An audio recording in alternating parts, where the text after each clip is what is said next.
നമസ്കാരം ഗുരുജി. നമസ്കാരം.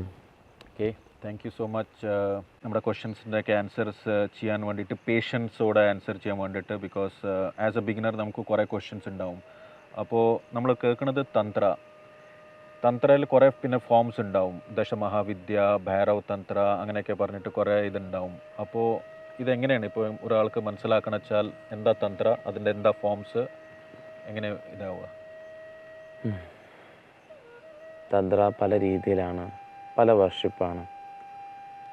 ഓരോരുത്തരുടെ സ്വഭാവ ഗുണങ്ങളനുസരിച്ച് അവർക്ക് വേണ്ടിയിട്ടുള്ള തന്ത്ര പ്രക്രിയകളുമുണ്ട്.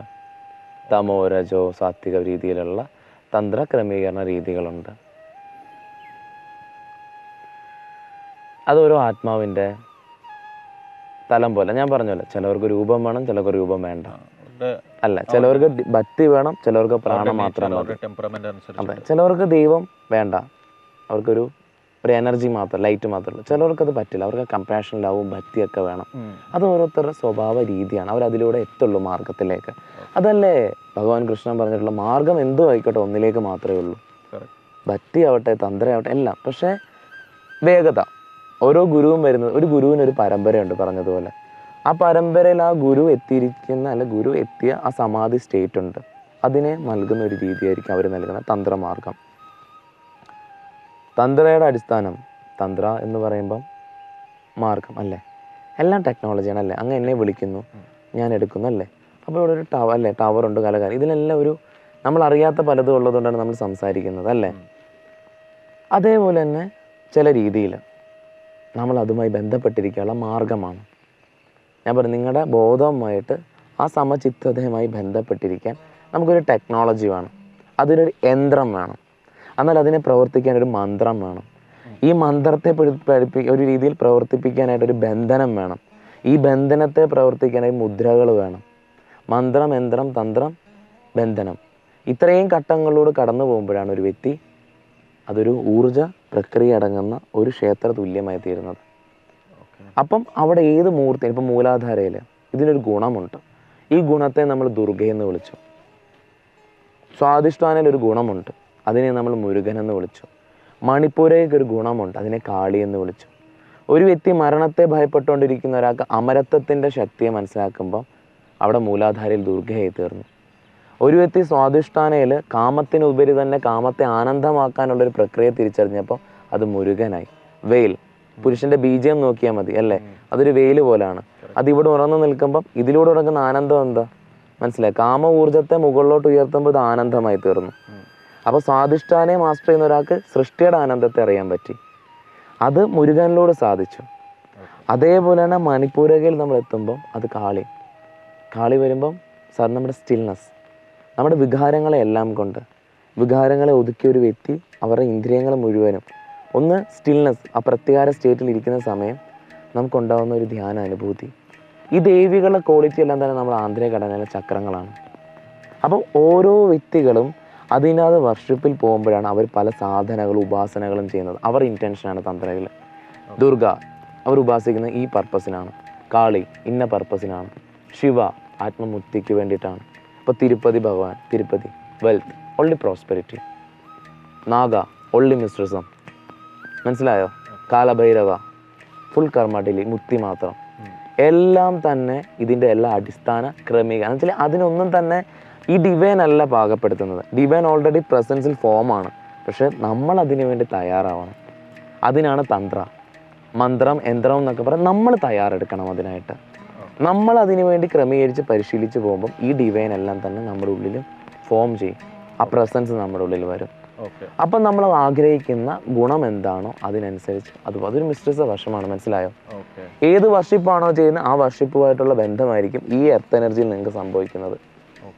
ഒരു ഡിസൈപ്പിൾ നിങ്ങളുടെ അടുത്ത് വരികയാണെന്ന് വെച്ചാൽ നിങ്ങൾ നോക്കും അത് സത്തോ ഗുണോ രജോ ഗുണോ തമോ ഗുണോ പറഞ്ഞിട്ട്. അല്ല, നമ്മൾ അതിന് തന്ത്രം ആരെയും പഠിപ്പിക്കുന്നില്ലല്ലോ. തന്ത്രം നമ്മളില്ലല്ലോ. തന്ത്ര ഒരു മാർഗത്തിന്റെ വഴി മാത്രമാണ്.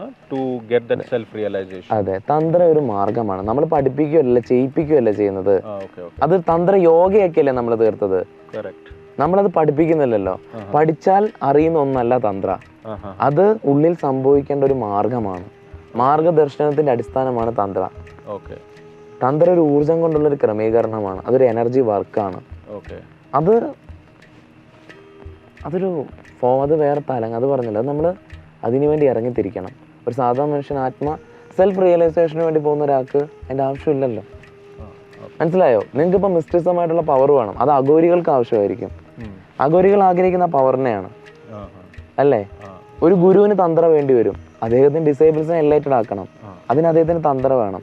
പക്ഷെ അതിലൂടെ മോചനപ്പെടാൻ ആഗ്രഹിക്കുന്ന ഒരാൾക്ക് എന്തിനാണ് ആവശ്യം? അതുകൊണ്ട് അതിന്റെ പശ്ചാത്തലങ്ങൾ ഇങ്ങനെയാണ്. ഇപ്പോൾ എനിക്ക് സെൽഫ് റിയലൈസേഷൻ വേണം, അപ്പോൾ എനിക്ക് അതൊന്നും ആലോചിക്കേണ്ട ഏത് മാർഗം, എങ്ങനത്തെ ടെക്നിക്കെന്ന് ഞാൻ ഗുരുജിയുടെ അടുത്ത് വരുന്നു. ഗുരുജിയുടെ റെസ്പോൺസിബിലിറ്റിയാണ് അത് എനിക്ക് സെൽഫ് റിയലൈസേഷൻ കിട്ടുന്നത്. അപ്പോൾ ഇങ്ങനെ ഉണ്ടാവുമോ ഞാൻ വന്നു നിങ്ങളുടെ ഒപ്പം ദീക്ഷ വേണം പറഞ്ഞിട്ട്? അപ്പോൾ അത് കാലക്രമേണ ഉണ്ടായ മാറ്റമാണ്. മനസ്സിലായോ? ഇപ്പം നമ്മൾ ഇരിക്കുന്ന ഈ പ്രകൃതി, ഇത് ആദ്യഘട്ടത്തിൽ ഇവിടുത്തെ ആചാരം വാമാചാരമായിരുന്നു. നമുക്ക് ഒന്നുമില്ല, നമുക്ക് ഈ മണ്ണും ഇത് മാത്രമേ ഉള്ളൂ നമ്മുടെ ആരാധന. അന്ന് നമ്മൾ കണക്റ്റഡ് ആയിരുന്നു ഇതുമായിട്ടൊക്കെ തന്നെ. ഇവിടെ ഏതെങ്കിലും ഒരു ഗുണമുള്ള ഒരു വൃക്ഷത്തെ കണ്ടു കഴിഞ്ഞാൽ അതിലൊരു ഊർജ്ജമുണ്ടെന്ന് മനസ്സിലാക്കുകയും അതിനെ പൂവിട്ടും പൂജിക്കാൻ ആരംഭിച്ച ഒരു സംസ്കാരമാണ് വാമാചാരത്തിൽ. ഇവിടെ നോക്കണ്ട, അങ്ങനെ ഒരു മരമില്ല ശരിക്കും. അങ്ങനെ ഒരു അല്ല, ആ മരത്തിനല്ല നോക്കണം, ഞാൻ അടുത്തുള്ള ചെടിയിൽ എനിക്ക് ജനറലി നിങ്ങൾ പറയണത് എനിക്ക് ചിലപ്പോൾ ഫീൽ ആവും, ഏതെങ്കിലും ഒരു മരത്തിനെ നോക്കുമ്പോൾ കുറച്ചുകൂടെ നോക്കിയിട്ട് നിൽക്കണം, അങ്ങനെ ഒരു തോന്നും. അതെ, അപ്പം ചില രീതിയിൽ ചിലൊരു ഊർജം ഉണ്ടാവും. അത് എന്തുമാവാം, ജീവനുള്ളതോ ഈ മനുഷ്യൻ തന്നെ ആയിരിക്കും അതിൽ ജീവനായി തീർന്നത്. ഈ മനുഷ്യൻ തന്നെ ആയിരിക്കും. ഇപ്പൊ കണ്ടിട്ടില്ലേ, പുളി പോയി ആണി അടിക്കലെന്ന് പറയും. ആണി അടിച്ചാൽ നിങ്ങൾക്ക് എന്തെങ്കിലുമൊക്കെ അസ്വസ്ഥത സംഭവിക്കുന്നു പറയും. നിങ്ങൾ അനുഭവിക്കുന്ന ഈ സുഖത്തിൽ നിന്ന് സ്റ്റേറ്റിൽ നിങ്ങൾക്ക് എന്തൊക്കെയോ ബാധിച്ചതുപോലെ തോന്നും. അത് ബാധയൊന്നും നമുക്ക് പറയാൻ ഒന്നും ചിന്തിക്കേണ്ട. പക്ഷെ ചില ജീവനില്ലാത്ത, പറഞ്ഞില്ല, ജനനവും മരണവും ഉണ്ട്. അപ്പോൾ ചില ജീവനില്ലാത്ത ചിലതുമായി ബന്ധപ്പെടും. അന്ന് ഇതെന്ത് ചെയ്യും, നമ്മൾ അതിനെ കുറച്ച് സാധ്യതയാക്കി തീർക്കും. അവിടെ പുഷ്പവും അർച്ചനയും ഒക്കെ നടത്തി അതിനെ പ്രീതിപ്പെടുത്തും. അപ്പം ഇതെന്ത് ചെയ്യും, ഈ എർത്ത് എനർജി ആയിട്ട് വളരെ നമുക്കന്ന് വേണ്ട അഗ്രികൾച്ചറാണ്. നമ്മൾ ജീവനെ നിലനിർത്താനായിട്ടുള്ള ക്രമീകരണമാണ് നമ്മൾ കൊണ്ടുപോകുന്നത്. നമുക്കന്ന് അറിയാം, അന്ന് നമ്മൾ പുറത്തല്ല തേടി നടന്നത്, അകമേ നിന്നായിരുന്നു നമുക്ക് ഉത്തരം കിട്ടിക്കൊണ്ടിരുന്നത്. നമുക്ക് എന്ത് ചെയ്യണമെന്ന് പുറത്തൊരു മെൻറ്ററിനെടുക്കാൻ ഒരു സൊല്യൂഷൻ ചോദിക്കണ്ട, നമുക്ക് ആ വൃക്ഷം നൽകുമായിരുന്നു ഉത്തരം. ആ വൃക്ഷത്തിന് അറിയാമായിരുന്നു എന്ത് ചെയ്യണം നമുക്കുള്ളതെന്ന്. അപ്പം നമ്മൾ അതിനെ ആരാധിക്കുകയും അതൊരു കുലം മുഴുവനായിട്ട് വരാനും തുടങ്ങി. അങ്ങനെ കുലാചാരം നമുക്ക് വന്നു. പിന്നെ കുലാചാരം വരാൻ തുടങ്ങി. അതൊരു പർട്ടിക്കുലർ ആയിട്ടുള്ള വൃക്ഷത്തിൽ പല ആൾക്കാരും കുലദേവതയായും കുലാചാരങ്ങളും ആരംഭിച്ചു. അത് പിന്നെ എന്ത് ചെയ്തു, കുലാചാരത്തിൽ നിന്ന് കൗളാചാരമായി. ആ വൃക്ഷത്തിനെ തന്നെ നമ്മൾ എന്ത് ചെയ്തു, കാളീന്ന് വിളിക്കാൻ ആരംഭിച്ചു. അപ്പോൾ കാളിന്ന് വിളിക്കുകയും, കാളിന്ന് വെച്ചാൽ കാലത്തെ ഇല്ലാതാക്കി നമ്മളിലേക്ക് മാർഗം കാണിച്ചത്, വെളിച്ചം കാണിച്ചിരുന്ന ആള്. അപ്പം ഇതെന്ത് ചെയ്തു, അവിടെ നിന്നും നമുക്ക് എന്ത് ചെയ്തു, പിന്നെ നമുക്ക് രൂപങ്ങൾ വേണം. ഇത് സൃഷ്ടി ഇങ്ങനെയാണ്, പറഞ്ഞല്ലോ. ഈ പ്രകാശം സൂര്യനും ചന്ദ്രനും എന്തുമാത്രം ഇവിടെ നിന്ന് അകലുന്നു, അത്ര നമ്മുടെ അന്ധകാരം കുറയും.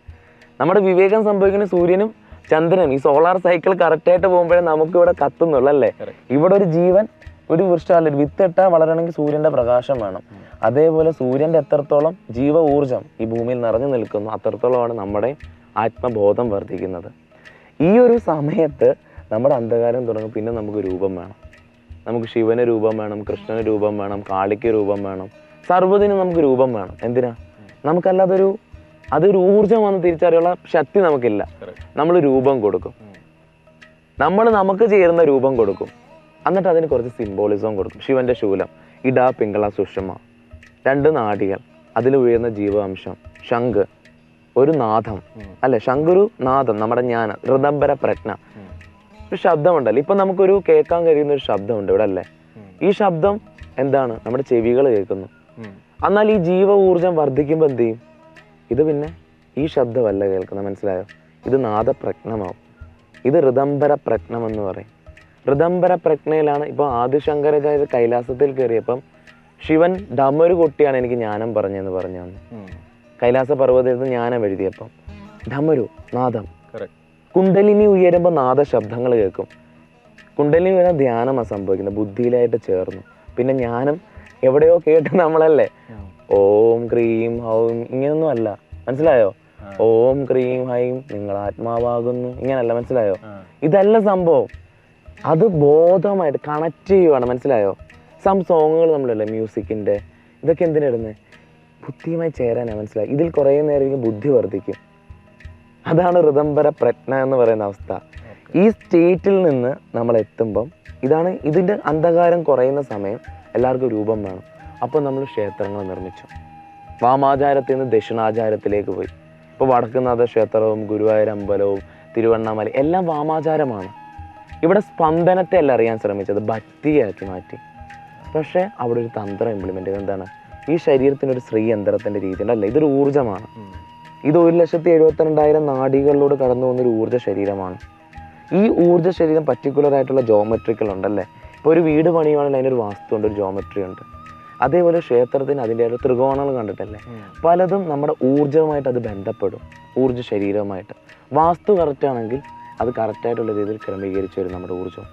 അപ്പം ഈ ഊർജ്ജത്തെ ക്രമീകരിച്ച് നമുക്കപ്പോൾ ക്ഷേത്രത്തിൽ എന്തൊരു ഡിവൈൻ ഉണ്ട്, അതിനെ വാമാചാരമാണ്, മനസ്സിലായി. അതൊരു ശക്തിയെ കണ്ടെത്തിയതാണ്, ഒരാഹ്വാന പ്രക്രിയയാണ്.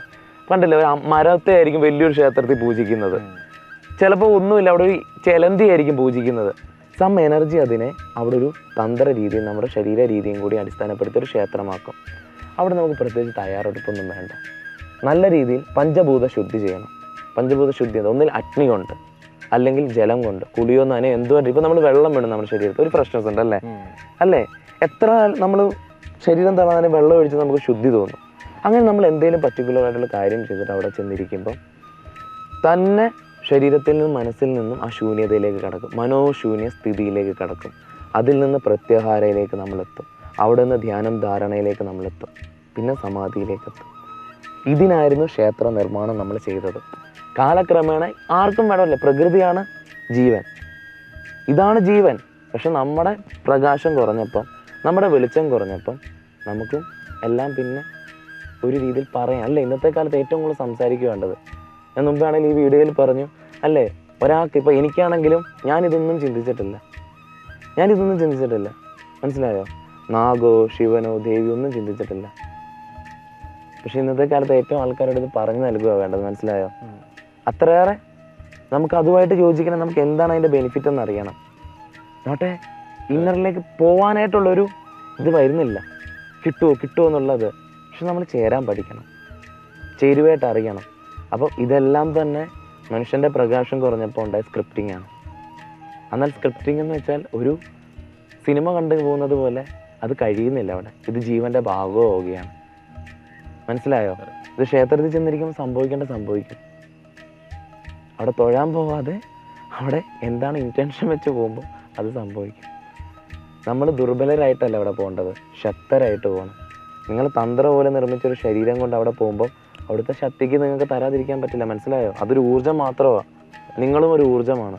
ആ ജീവനെ ഈ ഊർജ്ജമായിട്ട് ബന്ധപ്പെട്ടേ പറ്റുള്ളൂ. സൃഷ്ടി പ്രക്രിയ ഇതാണ്.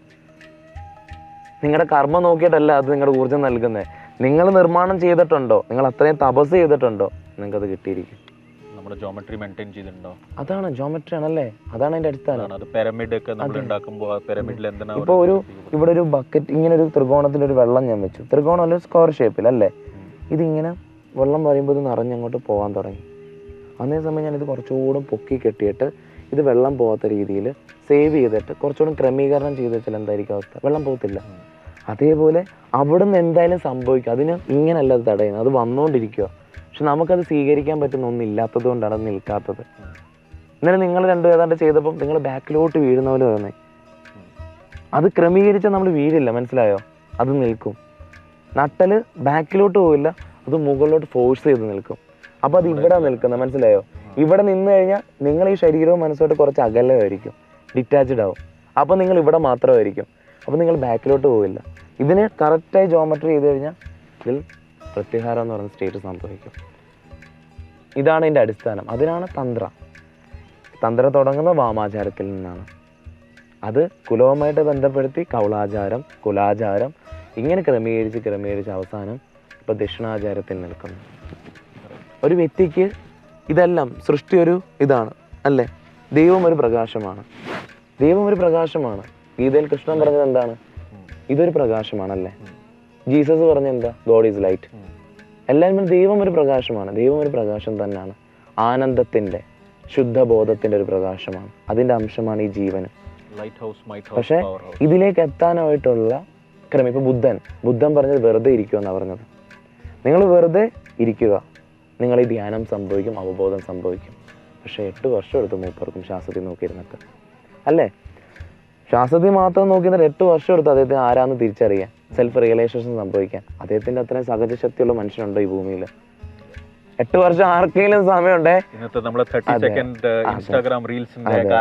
അതെ. അപ്പം അതിന് അദ്ദേഹത്തിൻ്റെ ഡിസേബിൾ ആയിട്ട് വന്ന പത്മശാംഭവന് തോന്നി, ബുദ്ധൻ പറഞ്ഞു എന്നാൽ ഗുരുവാണ്, എന്നാൽ എൻ്റെ വഴി എന്തെങ്കിലും നോക്കാം. പുള്ളി ഡാഗിനിയും എല്ലാവരെയും കൊണ്ടുവന്നല്ലേ, താരയെ കൊണ്ടുവന്നു, എല്ലാത്തിനെയും കൊണ്ടുവന്ന് എന്തുണ്ടാക്കി, അവിടെ ഒരു തന്ത്രം മെനഞ്ഞു. തന്ത്രം എന്ന് പറയുമ്പോൾ കുരുട്ട് ബുദ്ധി എന്നല്ല, തന്ത്ര മീൻസ് ടെക്നോളജി. ചില ആൾക്കാർക്ക് സംശയം വരും, മീൻസ് തന്ത്രം മെനയുന്നു ഒരു പദ്ധതി തന്നെയാണ്, ആത്മമോചനത്തിന് വേണ്ടിയുള്ളൊരു പദ്ധതിയാണ്, മുക്തിക്ക് വേണ്ടിയിട്ടുള്ളൊരു പദ്ധതിയാണ്. അപ്പം ഇതിൻ്റെ വേഗത കൂട്ടണം. ഞാൻ പറഞ്ഞ പോലെ എല്ലാവർക്കും ഫസ്റ്റ് സംഭവിക്കേണ്ട എനർജിയാണ്, ജ്ഞാനമല്ല ബിലീഫ്. ഒന്നും വിശ്വസിച്ചിരുന്നാൽ അത് കാലക്രമേണ ഇല്ലാതായിപ്പോൾ, അനുഭവ സമ്പത്തെ കൊണ്ടുപോകത്തുള്ളൂ അങ്ങോട്ടേക്ക്. അപ്പോൾ സ്പിരിച്വൽ എനർജി എക്സ്പീരിയൻസ് ചെയ്യാനും അവിടെ കൂടെ ആ സ്പിരിച്വൽ ലൈഫിനെ കൂട്ടാനും ആ ജീവൻ ഈ അവബോധത്തിലേക്ക് നയിക്കുവാനുമായിട്ടാണ് നമ്മൾ തന്ത്ര എന്ന് പറയുന്ന ഒരു മാർഗം, ആ ടെക്നോളജി കൊണ്ടുവന്നത്. അതിലൂടെ ഒരാൾക്ക് വേഗതയാണ്. ശ്വാസത്തിൽ ശ്രദ്ധിച്ച് 8 വർഷം കളയണ്ട, വേണേൽ 3 ദിവസം കൊണ്ടും ഇത് സംഭവിക്കും. പക്ഷെ അത് വളരെ കഠിന കയറ്റമായിരിക്കും. അതുകൊണ്ടാണ് തന്ത്ര ഗുരുക്കന്മാരും തന്ത്രമാർഗവും ശിവയോഗയിൽ വന്നിരിക്കുന്നത്. മനസ്സിലായോ? ഇപ്പോൾ ഞാൻ വിചാരിക്കുന്നു കുറേ വെബ്സൈറ്റും ബുക്കും കുറേ വീഡിയോയും കണ്ടിട്ട് കുറേ ടൈം വേസ്റ്റ് ആക്കി. ഈ സിമ്പിൾ ക്വസ്റ്റ്യൻ ആയിരുന്നു എന്താണ് തന്ത്ര എന്ന്, പക്ഷേ അത് കോംപ്ലിക്കേറ്റഡ് ആയിട്ട് അങ്ങനെയൊക്കെ കുറേ വെച്ചപ്പോൾ ആൾക്കാർ അതിൽ ഇനിയും കോംപ്ലക്സ് ആയിട്ട് പോവായിരുന്നു. അപ്പോൾ അവർ വിചാരിക്കുന്നു ഇത് നമുക്ക് പറ്റുന്നില്ല, എന്താണ് എങ്ങനെയെന്ന് അറിയില്ല എന്ന്. പക്ഷേ താങ്ക് യു സോ മച്ച്. തീർച്ചയായിട്ടും ഞാൻ പറഞ്ഞല്ലോ, എപ്പോഴും തന്നെ ജ്ഞാനം അത് മാർഗത്തിലേക്ക് നമുക്ക് തെളിയണം പറഞ്ഞത്, നമുക്ക് പ്രകാശമായി അറിയണം. എന്നുവെച്ചാൽ എല്ലാവരുടെ ഉള്ളിലും ഒരു സഹജ ജ്ഞാനമുണ്ട്. ഞാൻ പറയുന്നതിന് മുമ്പേ അത് അങ്ങേക്ക് മനസ്സിലാകുന്നുണ്ട്. അതങ്ങ് ഒന്നുകൂടെ ശ്രദ്ധിച്ച് അങ്ങേക്ക് അത് പൂർണ്ണമായിട്ട് വ്യക്തത കിട്ടും. ഒരു ബുക്ക് വായിക്കണമെന്നില്ല ബുക്കിലുള്ളതറിയാം. അതിൻ്റെ നോക്കുമ്പോൾ തന്നെ നമ്മുടെ ഉള്ളിൽ ആ സഹജ ജ്ഞാനമുണ്ട്. പറഞ്ഞാൽ ഈ സൃഷ്ടിയിലുള്ളതൊന്നും നമ്മളായിട്ട് കൊണ്ടുവന്നതുള്ളതല്ല, ഇതെല്ലാം ഇവിടെ ശേഷിച്ചിരിക്കുന്ന ഒന്നാണ്. ശേഷിച്ചിട്ടുണ്ട് ഇത്. ഈ ശേഷിച്ചിരിക്കുന്ന അറിവുകൾ മുഴുവനും നമ്മളായിട്ട് കൊണ്ടുവന്നതല്ല. അതെല്ലാവരുടെ ഉള്ളിലും ആ ജ്ഞാനബോധമുണ്ട്. ആ ജ്ഞാനബോധത്തെ നമ്മൾ ആ രീതിയിലാണ് തയ്യാറെടുപ്പിച്ചുകൊണ്ട് വരേണ്ടത്. നമ്മൾ ശ്രദ്ധിക്കുക, നമ്മുടെ ഉള്ളിലേക്ക് ശ്രദ്ധിക്കുമ്പോൾ തന്നെ സംഭവിക്കും. പിന്നെ നമ്മുടെ തന്ത്രയുടെ അനുഭവം എന്ന് പറയുന്നത് എൻ്റെ ശിഷ്യരും എൻ്റെ ജീവിതാനുഭവമാണ്. ഞാനൊരു ബുക്കിൽ നിന്നും ഒരു ഗ്രന്ഥത്തിൽ നിന്നും പഠിച്ചിട്ടില്ല. എൻ്റെ ജീവനും എൻ്റെ ഒപ്പം വന്നവരെ ആ ജീവനുമായിട്ട് ചേർത്തതിൻ്റെ അനുഭവ പശ്ചാത്തലത്തിലാണ് ഞാനിത് പറയുന്നത്. അപ്പോൾ ഇതാണ് സത്യത. അത് എത്തിയിട്ടുണ്ട് അവർ, ഞാനും അവിടെ എത്തി.